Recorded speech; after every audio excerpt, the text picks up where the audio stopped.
what I'd like to do today is provide you some advice on how to protect yourself online. Any password you have should be longer than 12 characters long. And then what we don't want to do is use any of the same passwords on a number of different accounts. Because if somebody guesses a password on your Facebook, they will then try other accounts with that same password. Okay. Do you know which account is the most important one to protect? Your email. All right, okay, yeah. Because everything's linked to it. Have you ever used a password manager? Okay, there's something called Keychain on Apple phones. Yeah. There's Android, there's various different password managers that you have. But what that does is that stores all your passwords for you in like a safe. And then you only need to remember one password to actually access it. Right, okay. A lot of people think, well, how do I make all these passwords up? Have you ever heard the phrase of 3 random words? So if we were to put yourself on here, Meg, and just make a password like Meg123, that shows you how weak a password that is. Yeah. And it's something that's known to you as well, so someone would be able to try that. Yeah.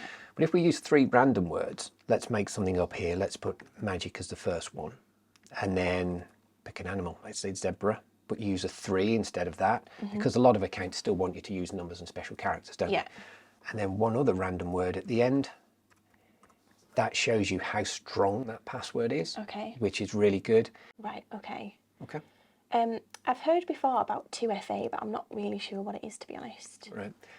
2FA, two-factor authentication. It's that additional level of protection to all of your accounts. Normally, it's when you've entered your username and password, and then it needs you to enter a PIN, so they send you a text. You can use two-step verification on your emails like Gmail or Hotmail, and you can apply it across all your social media sites as well. It's great. It's stronger than any password is just by itself, which is good. And it has additional benefits in that it can alert you to any activity on your accounts, and it can also, if you use this on PayPal or your banking, it can stop payments being made that you haven't authorized as well. So it's really good. Okay.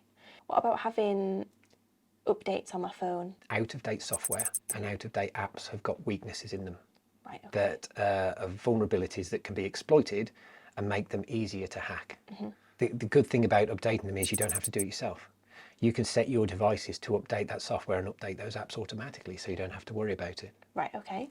Important thing is, though, if you do get a notification to do something, is to make sure you update it. What about people like seeing my location and stuff like that? Yeah, you'd be surprised at the number of apps that track your location and can see what you're doing. Firstly would be to review the privacy settings on all your social media apps and consider who can see your posts and who can see your pages and what you're doing. The good thing is that all major social media platforms now, they offer something like a privacy checkup. All right, okay.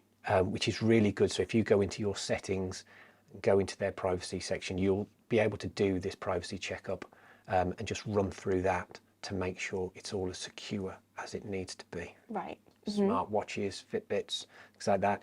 Same applies to your other, like your phone as well. Make sure you go into that, the privacy settings, make sure the locations are hidden. And also if you're posting any activities on there, like the routes that you take, that those aren't made public, they're made private, and anything like that in your social media, anything that you are sharing, it's only with your most trusted friends. Right, okay. Do I need to think about anything at home with the Alexa or my Ring doorbell or anything like that? Yeah, when you're at home, what you can start with is the router. Do you have a router at home? Yeah. Yeah, we need to start with that, especially if you're trying to prevent anyone gaining access to that that's had access to it before, an ex-partner. The router itself probably came with a default password on it. Yeah, do you want to change that? Okay. And then change the passwords that sort of connect every device to the internet as well. To that, so you've got to review your like smart cams, doorbells, speakers, nanny cams, smart locks, and secure those accounts with those good, long, strong, unique passwords and two-step verification as well. If you've changed those passwords, that anyone that's had access before won't be able to then access any of the devices that are linked to your router. Right, okay. Do you need to do anything with the little air tags that I put in like in the children's bags when they go to school? Air tags and Bluetooth trackers are great for that reason, so you know where your children are. Yeah. But air tags can be used to stalk people. So if somebody put one in a handbag or in the boot of a car, they will be able to see where they're going. Right. two things to be wary of. If you were to physically find one of these AirTags or Bluetooth trackers, Yeah. firstly would be not to touch it, because the police would want to be able to seize that, look into it, and they'll find out who it belongs to. Right, okay. Or if you got an alert on your phone Yeah. that said there was an AirTag or a Bluetooth tracker moving with you, on either of those occasions, we recommend is that you call the police straight away. Yeah. And then they will be able to meet you either at home or a safe place of your choosing. Yeah. And then they'll be able to advise you further on from there. I did get given a tablet for Christmas from my ex. Do I need to be doing anything with that? Go through, review the privacy settings. Again, look at what apps are on there. Remove any apps that you don't use. Remove any apps that you haven't installed yourself. I do feel a lot better, obviously, since you've been round, so thanks Okay. for coming round. It's really been very useful. Good. No problem at all. Did you want to run through some of those passwords and like have a look through the privacy settings of how to do that'd be things? great. Yeah, thank you. Okay, great. We'll do that now.